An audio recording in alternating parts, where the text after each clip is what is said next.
Welcome to the OBS Sales School Podcast. I'm your host, Walker McKay. I want to talk to you today about how to start and hold a conversation with almost anybody. A lot of people say, oh, Walker, I don't like to go to networking events, or I don't know, because I don't just like to have, just these, I don't know how to start a conversation. I don't know how to talk to other people like that. That's just crazy. Well, I got to be honest with you, and as I try to be always, I hate bullshit conversations.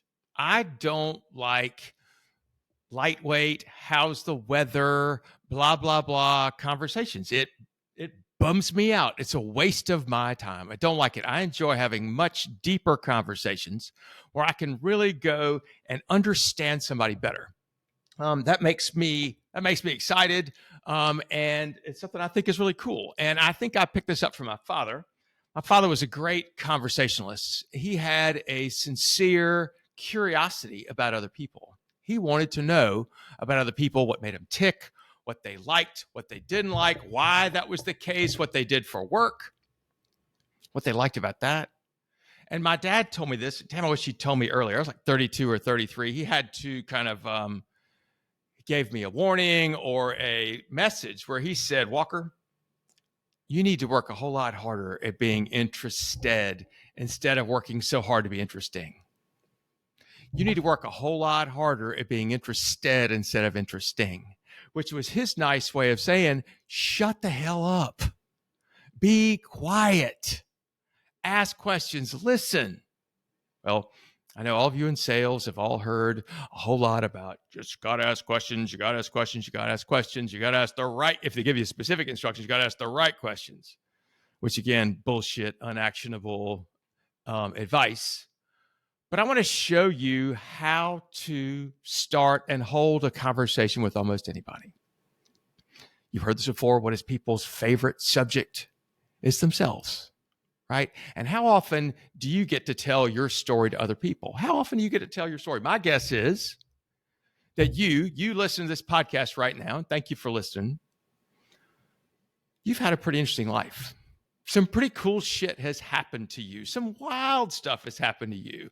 And it's great that that's happened, but how often do you get to share that story? Probably not that often. So what if somebody let you share that story, was sincerely curious, not just working you, but sincerely curious about you, what you do, how you do it, who you are? So here's a secret. If you're at a cocktail party or a dinner party, or you're having lunch with somebody, or you're getting to know somebody on a weekend, whatever that is, probably a great dating tip too. There's this little framing that I like to use when I'm talking to people. It's called present, past, future. Present, past, future. So what in the hell is that? It's a way to structure a conversation. So it's a process, it's a system for having a conversation with somebody to understand them better, number one. And number two, have them see you as being charming. And that's what's so funny to me, is that most of the time we think in order to be charming, we've got to be the one that tells all these great stories and we've got to be up and, doing all this crazy stuff. Reality is, the more that you seek to understand somebody else, the more that you ask questions about somebody else and are sincere about the answers to those questions, that you're really paying attention, the more charming they'll think you are. Let your person you're talking to do the work. Let them answer the questions and be sincerely curious about them and who they are and why they said that and where that came from, which is good advice in life. So present, past, future. Here's what that sounds like. If you let's put this in a relatively business context. Hey, what do you do? Present, right? What is going on in your present? What do you do? And they say, well, I'm a lawyer, or I am in the chemicals business. And you say, that sounds pretty cool. What does that mean? What kind of lawyer? What kind of chemicals business? Right? Interesting. So what does that mean you do on a daily basis? That's pretty wild. So this happens and this happens. What about this? What about that? Right?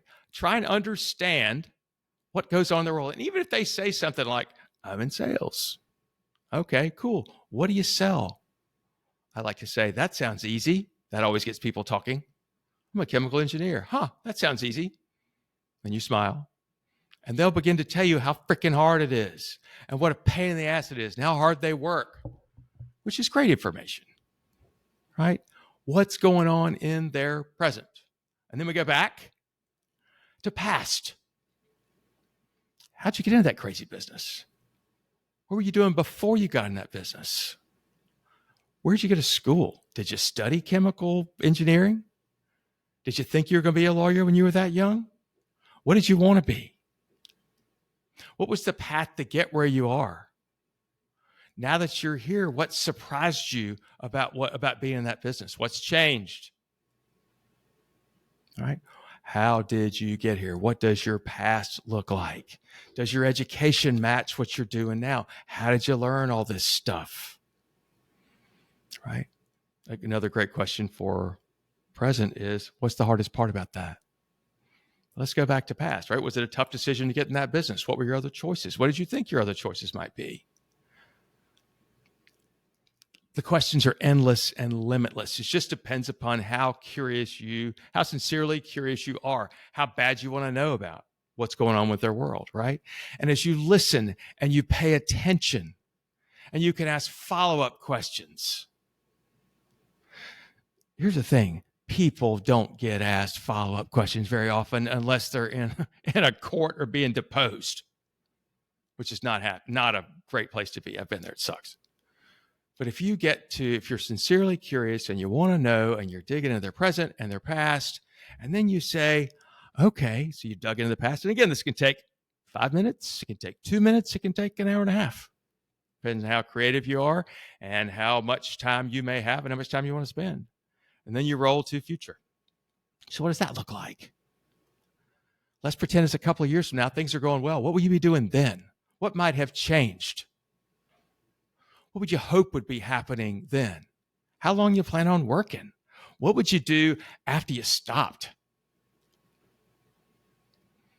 All right. What does good look like? What does success look like for you?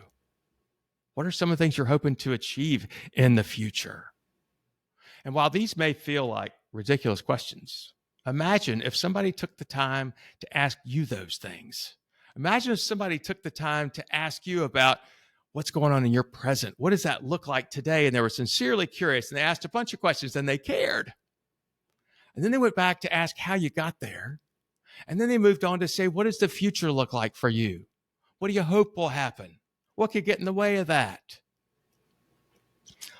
What I'm telling you is this allows you next time you see that person. And by the way, sitting next to somebody at a dinner table, they say, staying home with the kids. Great. How long you been doing that? What do you like about that? What's hard about that? What were you doing before that? A couple of years from now, do you still see yourself at home? You can do this with anyone. It's a great way to have a conversation. People think you're charming. They'll remember you, and you can have something to remember them about. I'm Walker McKay with No BS Sales. Don't tell me that you don't like small talk. Great. I don't either. Don't let that be an excuse for not having great conversations with people. If you want help with your sales team, if you want help getting better at the career that feeds your family, if you're in sales or sales management, call me, 803-917-2817. DM me on the socials. I'm on LinkedIn. It's probably the best place to catch me with a direct message. Thanks for listening. Share this with somebody else who needs to know.